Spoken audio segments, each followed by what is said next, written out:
Hola, hola, buenas tardes, buenas noches, buenos días.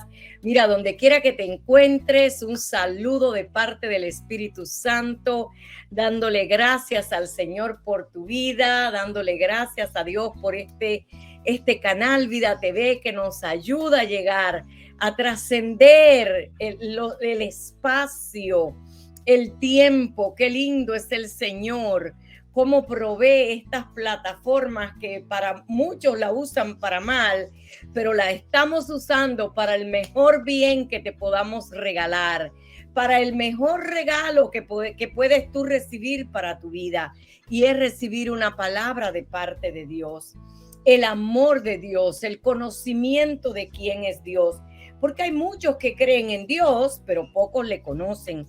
Pero si dedicas el tiempo para escuchar este tipo de mensajes que estamos proclamando en Vida TV, te puedo asegurar que vas a llegar al conocimiento de Dios y serás llevado de gloria en gloria y de victoria en victoria, pues la palabra lo establece: conocerás la verdad y la verdad les hará libre. El Espíritu de Dios está en la verdad. Él es la verdad. Así que de esa verdad te queremos hablar hoy. Hemos empezado hace unas semanas. Estamos en la tercera parte de ¿qué guarda tu corazón? Guarda tu corazón. Guarda tu corazón. Estábamos hablando que guardar el corazón es un mandamiento de parte de Dios. Estábamos viendo cómo el corazón, el alma, la mente están intrínsecamente ligados. En los primeros capítulos hemos visto, desarrollado, analizado muy cuidadosamente qué significa mente, qué significa corazón, qué significa alma, en hebreo, griego y español, para que tengamos una profundidad correcta de lo que Cristo quiso decir, de lo que el Espíritu Santo quiere hablar a nuestro corazón cuando nos dice: sobre todas las cosas guarda tu corazón, porque de él mana la vida. Proverbios 4:23. Habíamos estado hablando en todo este capítulo 2 también de la necesidad de poder entregar el alma al Espíritu, de entregar todo nuestro ser interior. Decíamos que el alma, la mente y el corazón resulta que son el hombre interior de cada un ser humano. Decíamos que somos tripartitos: cabeza, tronco y extremidades, y asimismo somos en nuestro interior, en el alma, la mente y el corazón. Que el corazón del corazón emana, de tu boca va a emanar lo que está en el corazón. ¿Qué es lo que sale de tu corazón para que se pronuncie por tu boca? Para que tu alma pueda estar libre y pueda sentir la paz, el gozo, la sabiduría de Dios, todo lo que Dios tiene para tu vida. Habíamos estado viendo todos estos significados y llegábamos a la conclusión que una vez más podíamos demostrar que la mente, el corazón y el alma es la parte interior del hombre, el yo del ser humano, por medio del cual se une al Espíritu de Dios. El Espíritu Santo se hace uno con nosotros, lo establece la palabra, y que ninguno de estos elementos que hemos mencionado, ni el alma, ni el corazón, ni la mente, pueden palparse, no son materia. No podemos palpar ni ver, es la vida de Dios por medio de nosotros, y Dios es espíritu. Ese espíritu que habita en nosotros se conecta con nuestra mente, con nuestro espíritu, nuestra alma recibe a partir de esa conexión del Espíritu de Dios al espíritu nuestro. Y que cuando decidimos entregar a Él el alma, el cuerpo y el espíritu, entonces recibimos de Dios. Entonces Dios puede hacer un proceso de regeneración, de transformación, una metamorfosis en tu vida, donde comienzas a ver el poder de Dios obrar en tu interior y empiezas a depender de Dios, empiezas a recibir ese poder, porque Él nos ama. y Él opera en nuestras vidas de su espíritu a nuestro espíritu. Lo habíamos logrado establecer de esa manera a través de muchos versos bíblicos y a través de los significados. Así es que les recomiendo que busque la primera y la segunda parte. También decíamos que cuando decidimos entregarlo, entonces que es que el espíritu puede hacer ese depósito cuando nos deleitamos en su presencia, cuando buscamos, cuando anhelamos más de Él. Entonces Él puede venir y hacer ese depósito y puede sacar y transformar lo que está guardado en tu corazón, porque tu corazón, tu mente y tu espíritu, decíamos que están intrínsecamente ligados, no se pueden desligar, cada uno con una función específica. Todos están completamente ligados, uno depende del otro, pero el alma, que es donde están las emociones, la voluntad, las decisiones, es lo más delicado, independientemente del espíritu y el corazón, porque en el alma están las decisiones. Entonces tú y yo somos un reflejo de nuestras decisiones. En el alma decíamos que es como un gavetero que va guardando eventos en la vida, vamos viviendo y ese programa se va haciendo en nuestra mente, en nuestra alma y nuestro corazón. Decíamos también que existen otros que su gran conocimiento, los conocimientos, los títulos, el tiempo que hayan dedicado a estudiar, ese conocimiento natural, ese conocimiento humano que puedes tener adquirido antes de llegar a Cristo, si no lo entregamos, si no entregamos ese intelecto al Señor, también puede resultar un estorbo y no le permite ese conocimiento entrar en esa revelación que Dios te quiere dar como hijo, en ese depósito. Así que concluyendo esto, nunca podremos lograr tener la mente de Cristo, que estamos supuestos a tenerla. Según Primera de Corintios 2:16, estamos supuestos a tener la mente de Cristo, pero nunca lo podremos lograr si no rendimos los conocimientos adquiridos, si no rendimos el control de nuestra vida al Señor, si no rendimos el alma. Entonces nuestra voluntad debe de ser entregada para que el Espíritu Santo sea tu guía, sea tu maestro. Así es que todo esto lo habíamos visto en la primera parte, en la segunda habíamos visto que mucho podemos recibir y pedir del Espíritu y podemos deleitarnos en su presencia, pero ¿qué hay del alma? ¿Qué hay del daño? ¿Qué hay del programa errado que es contrario al programa que Dios quiere depositar en tu vida? ¿Qué hay con eso? Habíamos visto, y en esta tercera parte quiero hablarles de ejemplos bíblicos, ejemplos de hombres que Dios usó con mucho poder, pero que estaban dañados en su alma.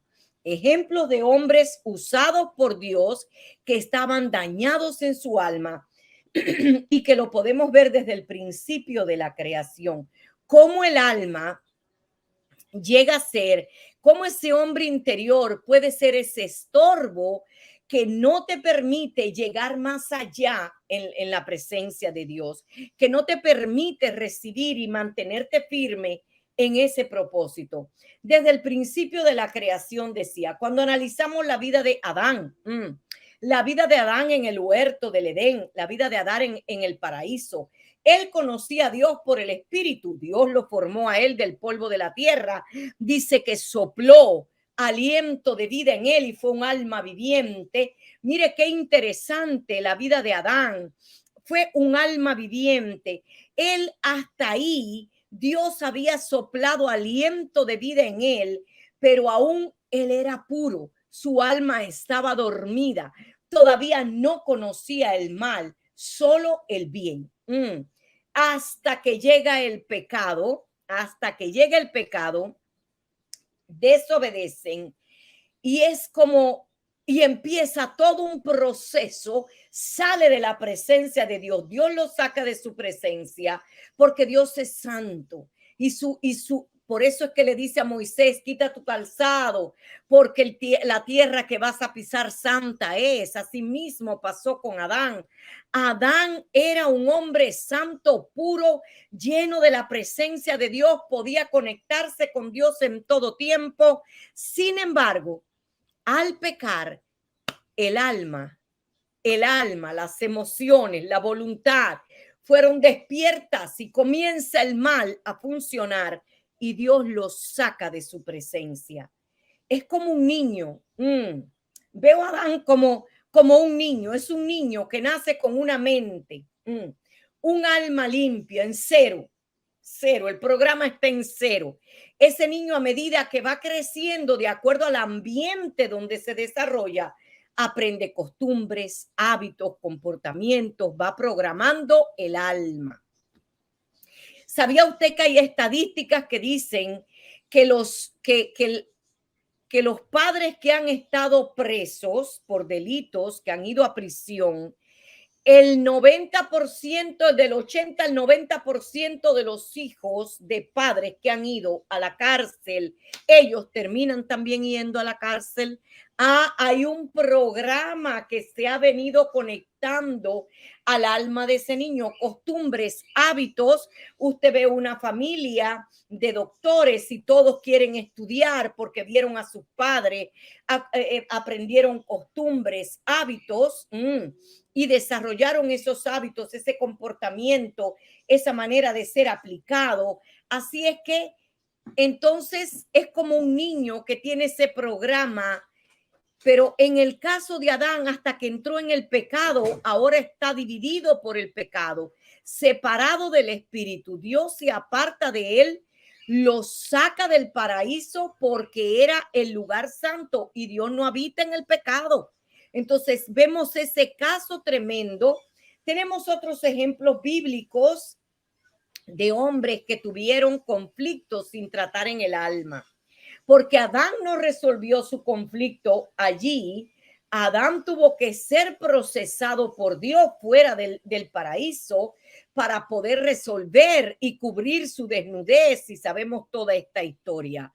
Pero Adán era un hombre que había nacido con una conexión directa con el Espíritu, donde no había nada que pudiera separarlo de la presencia de Dios hasta que llegó el pecado. Pero tenemos otros ejemplos bíblicos de hombres que tuvieron conflictos sin tratar en el alma y estaban llenos del Espíritu, pero con un alma dañada. Adán estaba lleno del Espíritu, pero dañó el alma. Adán estaba lleno del Espíritu, pero dañó el alma.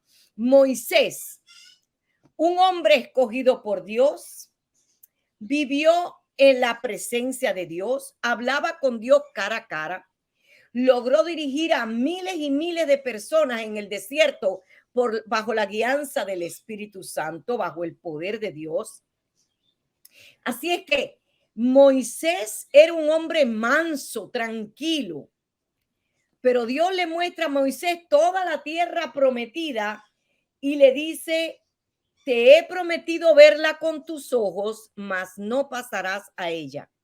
Y sabe que vemos en el libro de Deuteronomio cómo Moisés y en Josué, cómo Moisés no pudo entrar, no logró disfrutar de aquella promesa de la tierra prometida, donde fluía leche y miel, a causa del enojo, a causa de una condición del alma. Era un hombre manso, pero había algo en su interior, algo en su alma, que llegó un momento donde lo traicionó, donde salió. Y cuando Dios le dice: toma la vara y háblale a la peña, él, en presencia del pueblo, mire, fue tanto el enojo que él cogió con ese pueblo que golpeó la peña en lugar de hablarle. Y ahí vemos cómo Dios ya toma la decisión de que no podía entrar Moisés por causa de ese fallo que él tuvo en ese momento. Vemos a Moisés cuando fue capaz de matar a un egipcio, porque estaba así, él estaba defendiendo al hebreo, él era hebreo, pero ¿qué pasa con el alma? ¿Por qué no había dominio propio en Moisés? ¿Por qué no podía llenarse de la presencia de Dios y mantenerse firme sin que la ira lo dominara, se volvía a repetir la historia y Jehová dijo a Moisés y Aarón: por cuanto no creísteis en mí para santificarme delante de los hijos de Israel, por tanto no meteréis esta congregación en la tierra que les he dado. Números 20, del 7 al 12, usted puede encontrar esta historia. Moisés se había dejado llevar por ese enojo que ni siquiera fue capaz de decirle al pueblo que Dios era el que le estaba repartiendo el agua. No pudo. Era tanto el enojo que se olvidó de Dios en ese momento. Sin embargo, esto tiene sus consecuencias. Todo lo que guarda tu corazón va a tener consecuencias a la larga. Porque era lo que había guardado en el corazón de Moisés, que nunca trató, esa ira, ese enojo. Así que un hombre lleno de dones del poder de Dios logró abrir el Mar Rojo, guió a esas miles de personas por el desierto, hablaba con Dios, conquistó territorios en grandes batallas y al final falló por causa de esa ira, ese enojo que cargaba su alma. Su depresión, su inseguridad le impidió, y él le había pedido a Dios que quería que le quitara la vida. Incluso había llegado Moisés a sentirse tan deprimido, tan frustrado, que no pudo y llegó un momento donde le pide que le quite la vida. Número 12, describe que Moisés era el hombre más manso de la tierra. Hoy observamos personas con un corazón dispuesto siempre para servir, con un don de servicio, de entrega, amor a la obra de Dios, pero también llenos de ira, de enojo, daños en su alma, que nunca han rendido al Señor. Al final fallan, toman malas decisiones, nunca pueden avanzar por causa de eso que está guardado, escondido en lo profundo de tu corazón y que domina el carácter.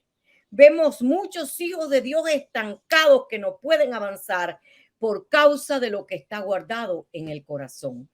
En el espíritu están dispuestos, pero la carne tiene una debilidad. Y Jesús lo dijo: orad y velad, porque la carne el espíritu está dispuesto, pero la carne es débil. Cuidado con lo que guardas por años en tu corazón. En un instante te hará perder amigos, familia, propósito. Desafortunadamente, esa es una realidad que podemos vivir día a día con el pueblo de Dios. Ahora, hay otro hombre que es interesante y es Elías. Elías, un hombre que hablaba con Dios también. Su espíritu estaba lleno de Dios, hacía milagros extraordinarios, hacer brotar aceite hasta saciar cuántas tinajas de aquella viuda, ¿verdad? Así es que había sanado, había hecho tantos milagros Dios a través de Elías. Abrió el Jordán. Cuántas cosas no hizo Elías también. Pero, ¿qué pasó con el alma que nunca fue sanado? Pues, ¿sabe qué? Un día lo intimidó una mujer, Jezabel, logra intimidarlo, logra entrar por esas puertas espirituales, sus oídos, aquellas palabras de aquella mujer que le provoca un espíritu de temor, un espíritu de depresión tan fuerte que lograron tomar su corazón. Y llegó un momento donde el espíritu se apartó, se desconecta y se esconde de Dios. Así nos puede suceder a muchos. En un momento determinado, él nunca le confesó su enojo a Dios. Nunca la Biblia habla de que Elías llegó a Dios para hablarle de sus temores. Por eso Dios le decía: ahora úngeme a Eliseo. Tuvo Dios que tomar la decisión de quitar a Elías, porque Dios está más interesado en el alma que el espíritu, que el cuerpo. Y llegó un momento donde Dios, que conoce la intención del corazón, dice: yo voy a tener que sustituir a Elías porque ha sido un tremendo hombre que me ha amado, me ha respetado, pero si lo dejo con vida, vuelve a fallar, vuelve a caer en depresión. Y esta Jezabel quizás le quite la vida, entonces lo pierda. Así que Dios decide y le dice: úngeme a Eliseo porque ya contigo terminé, ya yo no puedo seguir trabajando contigo porque tienes un daño que nunca lo has confesado.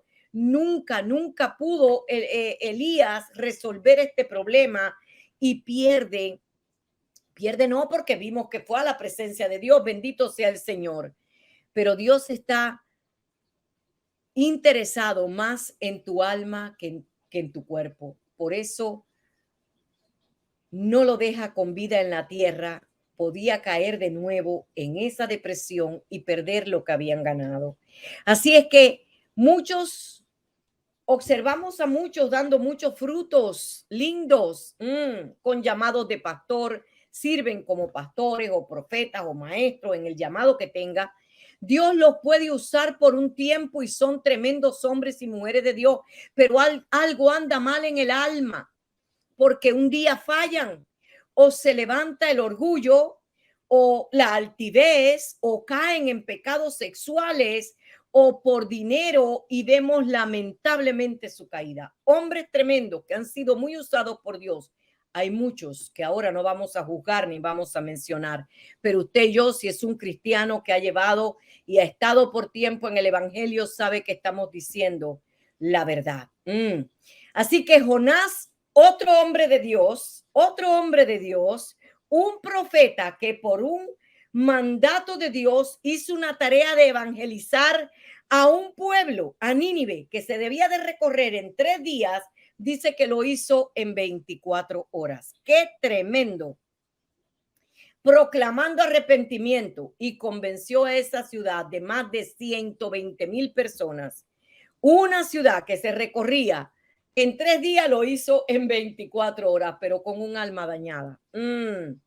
Lleno de resentimientos por el pueblo de Nínive. Eso le cegó el entendimiento. Nunca entendió la magnitud de la misericordia de Dios. Nunca entendió la magnitud de la misericordia de Dios por ese pueblo. Malas decisiones tuvo a causa de la rebeldía. Se enojó con Dios, se deseó hasta su propia muerte. No entendió nunca la misericordia y el amor de Dios. Nunca lo entendió. Se enojó, lo cegó hasta arriesgar su propia vida. Dice que se tiró en el mar. Capítulo 3 y 4 de Jonás. Nunca dice la Biblia cómo terminó la vida de Jonás, pero aparentemente no terminó muy bien. Aparentemente no terminó muy bien por causa de lo que él tenía guardado en su corazón. Rebeldía, enojo, ira.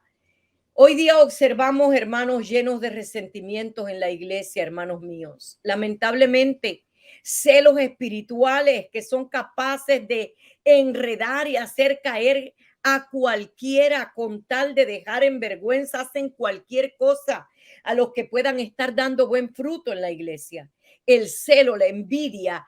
Observamos esos hermanos, ese flagelo que hay en la iglesia de Jesucristo hoy, porque hay algo guardado en el corazón, hay una inseguridad. El celo es inseguridad. Hay una inseguridad guardada en tu corazón. Nunca has podido identificarte con el poder de Dios en tu vida. Nunca has podido verte en esa posición donde Dios ya desde antes de la fundación del mundo te tiene. Y entonces caminan en ese celo, en esa envidia, en esa altivez de espíritu, en ese orgullo, queriendo levantarse por encima de cualquiera. Porque hay algo guardado en su corazón que nunca han sanado. Su alma está contaminada y dirigida por un espíritu de maldad. Mire, esto es tremendo. David era un experto en problemas del alma. David era un hombre experto en problemas del alma, pero hacía lo correcto, corría a Dios y clamaba, le entregaba el problema a Dios. Y estudiando la vida de David, me di cuenta que en el capítulo 27 encontramos la historia cuando se apoderó de él un espíritu de temor, porque Saúl lo perseguía. ¿Sabe? David ya había sido ungido, ya había tenido el valor bajo la unción y el poder del Espíritu Santo de matar al gigante. Dios lo usaba para aliviar el propio dolor de Saúl, de aquel demonio que lo atormentaba, pero se apoderó de él un espíritu de temor. Y sin consultar este asunto del temor con Dios, en su fuerza empieza a buscar dónde refugiarse. Y dice que fue capaz hasta de mentirse, de fingirse loco, con tal de pasarse al ejército de los filisteos para huir de Saúl. ¿Estaría David correcto en su alma, en su corazón? ¿Estaría David enfocado en que Dios lo había ungido, en que Dios lo había llamado, en que Dios era su escudo, su protección? No, tuvo un momento de debilidad David, un momento de debilidad, y fue capaz de pasarse a los filisteos. ¡Qué tremendo! Y le pide al rey Aquis que le dé una tierra. Por causa de Saúl, él tenía que salir a huir y le dan la tierra de Ciclán. Pero me encontré con algo tremendo, porque dice que mientras David salió de Ciclad para pelear en otro territorio, los filisteos rodearon Ciclad y le robaron, capturaron a sus dos mujeres, a sus hijos y a todo el pueblo. Y me encontré que David vuelve a caer en temor. Mira Samuel 30 del 6 al 8. Y David se angustió mucho porque el pueblo hablaba de apedrearlo, pues todo el pueblo estaba en amargura de alma, cada uno por sus hijos y por sus hijas. Mas David se fortaleció en Jehová, en su Dios. Y dijo David al sacerdote Abiatar, hijo de Ahimelech. Él tuvo temor primeramente, él se angustió, pero inmediatamente reacciona y dice, pero ¿dónde está Dios? Yo puedo buscar a Dios, yo puedo venir a Dios y Dios me tiene que guiar. ¿Qué es lo que va a pasar con este pueblo? Mire lo que le dijo. Y dijo David al sacerdote Abiatar, hijo de Ahimelech, yo te ruego que me acerques el efod. Y Abiatar acercó el efod a David. Y David consultó a Jehová diciendo, perseguiré a estos merodeadores, los podré alcanzar. Y le dijo, síguelos, porque ciertamente los alcanzarás y de cierto librarás a los cautivos. Bendito sea Dios. Así que vemos a David, que era un hombre valiente, pero a la vez tenía temor. Había algo que él no había librado en el tiempo perfecto delante de Dios, y lo llevó a cometer errores al punto que puso en riesgo a todo el pueblo, a su mujer y sus hijos, y vuelve de nuevo a caer en temor porque todos querían apedrearlo. Vemos a David en una debilidad que lo hacía fallar. De vez en vez volvía David a caer en aquel temor. Por eso en el Salmo 31 hace un clamor, y quiero que usted lo escuche, porque esto nos ayuda a buscar cómo orar delante de Dios para que Dios pueda librar su alma y pueda entregar, rendir lo que usted tiene en su corazón. Y dice el Salmo 31 del 9 al 10 y los versos 23 y 24.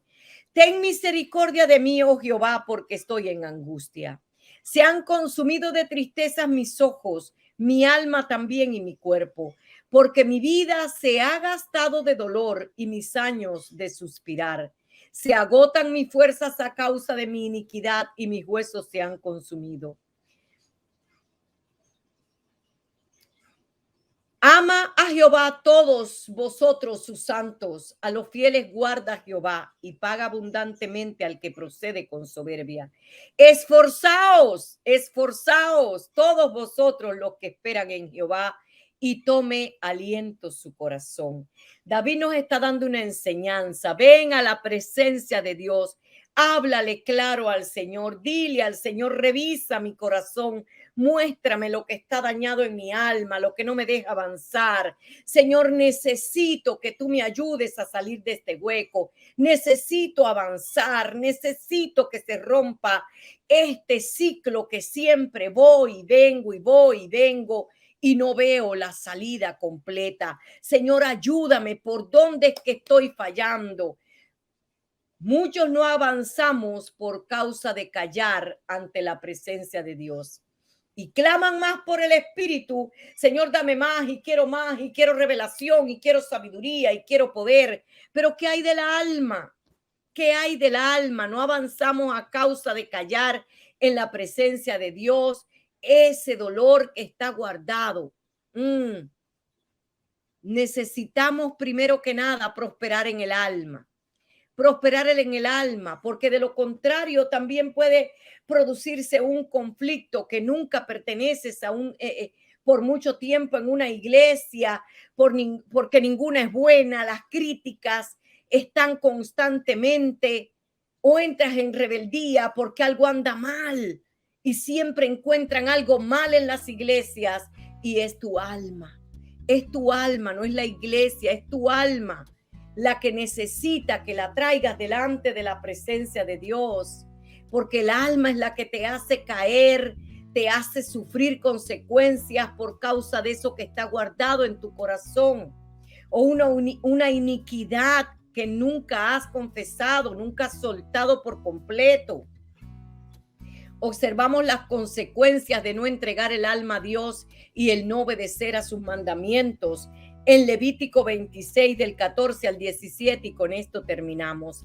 Dice Levítico 26 del 14 al 17, pero si no me oyeres, está Dios hablando, si hicieres todos estos mandamientos, voy a comenzarlo de nuevo. Levítico 26 del 14 al 17, Dios hablando a la iglesia, pero si no me oyeran, ni hicieran todos estos mandamientos, y si desdeñaren mis decretos, si los abandonaran y no te importara lo que dice la palabra de Dios, y vuestra alma menospreciare mis estatutos, no ejecutando todos mis mandamientos e invalidando mi pacto, yo también haré con vosotros esto.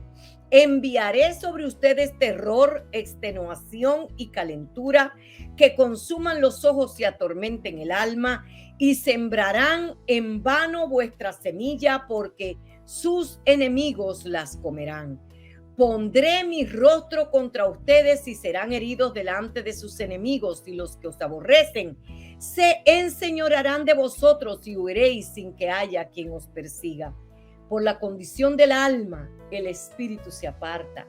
Por eso es que Efesios 4, 30 al 31 dice que no contriste al Espíritu Santo, con el cual fuiste sellado para el día de la redención. Por eso es que Mateo 18, Jesús dice: ustedes perdonen de todo corazón, limpien el alma, porque si no, Dios se aparta. Mateo 18, 33 al 35 encontramos a Jesús confirmando esta misma palabra que Levítico está trayendo en la ley. Para los que dicen, no, pero esto era en la ley, esto no es de ahora. No. Busque, lea, lea para que aprenda. Recuerde que Jesús vino a cumplir la ley. Recuerde que Jesús cumplió la ley y ahora la cambió por la gracia. Pero hay leyes espirituales que no podemos fallar. Que Dios les bendiga, que Dios les guarde. Y en el próximo capítulo, quiero que hablemos sobre las maldiciones generacionales, que vemos que por la condición del alma se puede pasar esa maldición a las generaciones. Pero cuando tu corazón se llene de la palabra de Dios, entonces tu boca hablará y creará, y así como Jesús hablaba y creaba, sanaba, verás que liberarás, enseñarás y podrás hacer, porque Jesús se había dedicado a ser instruido por la palabra de Dios. Tú y yo tenemos que ser instruidos por la palabra de Dios. Quiero instruirlos en el próximo capítulo de Guarda tu corazón sobre las maldiciones generacionales, cómo afectan tu vida y tus generaciones. Que Dios les bendiga, que Dios les guarde. Hasta la próxima.